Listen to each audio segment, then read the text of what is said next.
Գյուրջան Կասկադ 60 ամիս փուլային վճարում բազմաթիվ առավելություններ։ Ինչու եք այսօր մասնակցում այս հանրահավաքին։ Չլսեցի հարցը։ Ինչու եք այսօր մասնակցում այս հանրահավաքին։ Ակնհայտ է, որովհետև Հայաստանը 7 տարի է գտնվում է ազատագրական շարժման մեջ ու հայերի իրավունքները, այդ թվում ազգային փոքրամասնությունների իրավունքները այս տարածաշրջանում ոտնահարվում են։ Չի հարգվում սահմանադրական իրավունքը, խղճի կրոնի ազատության իրավունքը, խոսքի ազատության իրավունքը։ Նույնիսկ բանը հարակվեով, որ միայն կարող ես Հայաստանից տարածքների փոփոխություն անել, այդ չի հարգվում։ Այսինքն դավաճանության պերմանենտ պրոցեսի մեջ է։ Մխիթարողը նա, որ այս ազատագրական շարժմանը նաև մասնակցում է եկեղեցին ու բաները, մեծահարուստները, այսինքն Ռուբեն Վարդանյանը, Սամվել Կարապետյանը, Ռուբեն Հայրապետյանը, նաև որ հիմա Հայաստանում չի։ Այս մարդիկ են, որոնք ցույց են տալիս, որ անիզմ հասկացողությունը, որ եկել են տենց զուտ իրենց պարգևավճարների եւ փողի համար ոտնահարում են բոլորի իրավունքները ու 150,000 մարդու անոթ հևան են թողել, ցույց են տալիս իրեն բանտում լինելով, ցույց են տալիս, որ սրանք սխալ են։ Հիմա այդ սխալը արդեն ամրագրված է, մնում է գտնել ձևը ուղղակի սրանց հեռացնել այն պաշտոններից, որտեղ իրանք ունեն այդ հնարավորությունը մեր իրավունքները խախտելու։ Ձեր կարծիքով այդ ձևը ի վերջո ո՞րն է, անընդհատ նշվում է։ Դե պարզ է, գնում են ընտրության մեկ, ընտրությունից առաջ փորձում են մոբիլիզացնել մարդկանց, մասնագետներ են հավաքում, ռեսուրսներ են հավաքում, տարբեր գրասենյակներ են բացում, ժողովրդին ցույց են տալիս, համոզում են, թե ինչ սպառնալից իշխանություն է սա, որ արդեն սկսել է մեղրին հանձնել, հա, ու այդ ամբողջ այդ կուտակումով պատրաստում են գնան բանի, ընտրության։ Կարծում եմ այդտեղ բան չկա, հանելուկ չկա։ Քաղաքական պրոցեսը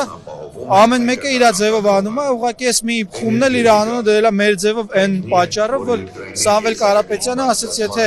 քաղաքական գործիչները իրանց ձևով չանեն, մենք մեր ձևով կանենք։ Հիմա ստեղծել են մեր ձևը, իրանց ձևը ու բան են անում։ Համախմբում են մարդկանց կրկին նույն նպատակների շուրջ, իրանց ձևով։ Ձեր խոսքի սկզբում նշեցիք սահմանադրության մասին, Ադրբեջանը, Թուրքիան անդադ պնդում են, որ Հայաստանը պետք է փոխի իր սահմանադրությունը, դա ինչ վտանգների կարող է հանգեցնել, նաև ձեր խոսքում նշեցիք, որ մեղրին են արդեն հանձնել։ Մեղրին ժողովրդական լեզվով ասած, նրանք արդեն հանձնել են, որովհետև այդ միջանցքը, որը իրանք արդեն անխոչնդոտ տվել են Ադրբեջանին, ընդ որում վարձակալությամբ Ամերիկային, այսինքն նախ ծախել են Ամերիկային, բայց համաձայնել են, որ անխոչնդոտ երթևեկություն են տալու Ադրբեջան, այսինքն մի հատ նենց սխեմա են սարքել, որ էշի տեղ են դրել այս ժողովրդին, որ իբր ինքը պետք է չհասկանա, որ ծախել են էլի մեղրին, բայց արդյունքում այդ ամբողջ սխեման են, որ իրանք հաստորեն 100%-անոց Ադրբեջան են սարքել այդ ճանապարհը, անկախ նրանից, թե այնտեղ վարձակալության են տվել բանին, Ամերիկային, 4-րդ կետով ասում են, որ Ամերիկան եւ Հայաստանը պետք է որոշեն, թե ովքեր այնտեղով ասան, բայց 3-րդ կետով Հայաստանը արդեն համաձայնել է, որ անխոչնդոտ տարածք է տալ։ Այսինքն այս իշխանության չէ, այս բանի թուրքական սպաների ամենասեց զազրելի բան են, որ ժողովրդին էշի տեղ է դրել, էլի։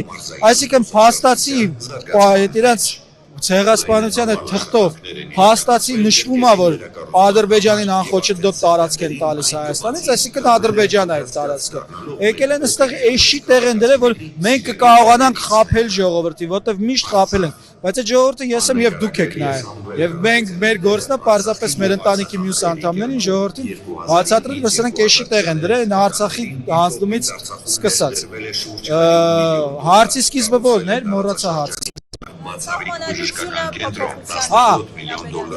Ընդհանրապես էական չի սահմանադրություն, փոփոխություն, միջանցք, չգիտեմ, ադրբեջանցիների վերադարձ, Արցախի հանձնում, Գորիս-Կապան ճանապարհ հանձնում, այս ամեն ինչը բաղկացուցիչ մի մաս է, հայոց ցեղասպանությունը շարունակվում է։